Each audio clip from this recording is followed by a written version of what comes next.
पण मरण्याचा अधिकार मात्र ते एकाच्या परवानगीशिवाय कोणालाही नाही. काय समजले? ब्राह्मणो, बरं झालं योग्य वेळी आला, कारण आता यांनी अग्निप्रवेश केला की याचा उत्तर कार्य करायला तुमची मदत होणार आहे. काय बोलतोय? काय ठिकाणावर आहे? अरे, माणसाला तारायचं असतं, असं जिवंतपणी जाळायचं नसतं. काय समजले? बरोबर आहे, अगदी योग्य बोलला. तुम्ही गप्प बसा, मध्ये मध्ये आता बोलू नका. ब्राह्मणो, तुम्ही मध्ये मध्ये अगमतुकासारखे आला आणि मला शांतपणा शिकवित आहात. काय हो, नाव काय तुमचं? माझे ना, कुणी मला कृष्ण भटजी म्हणतात, कुणी मला नारायण भटजी म्हणतात, कुणी मला गोपाळ भटजी म्हणतात, म्हणजे गोप्या भटजी पण म्हणतात. एवढी तुमची नावं? पण भटजी गोप्या, मला मात्र घालू नका टोप्यात. असले धंदे आमच्याकडून कधीच होत नाही. काय समजले? मला सांगा, हा असा अग्निप्रवेश कशासाठी करीत होता?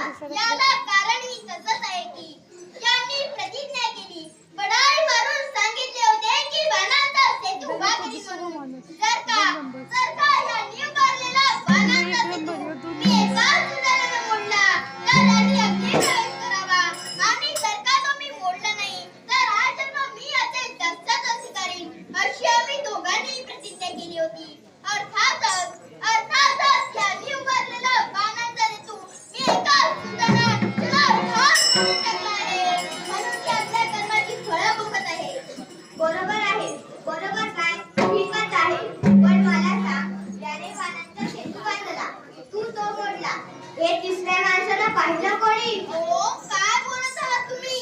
तो पहा मोडलेला सेतू दिसतो आहे. प्रत्यक्ष पाहून खात्री करून घ्या. ते बरोबर आहे.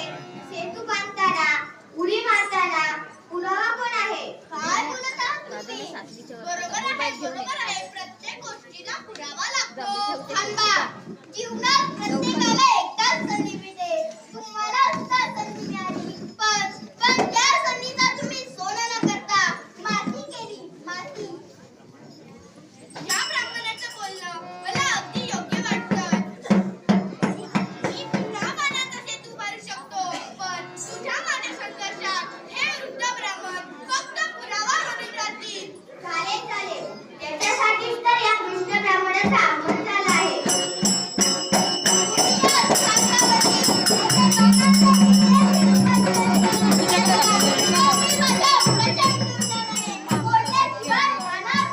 अरे थांबा. आता बोलण्यात वेळ घालवू नका. चला, प्रत्यक्ष कृतीला सुरुवात होऊ दे.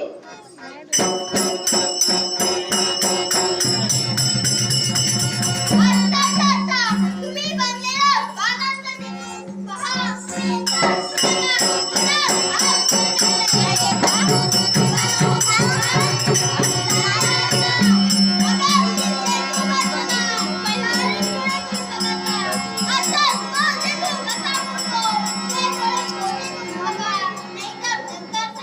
मी बघितले नाही म्हणून.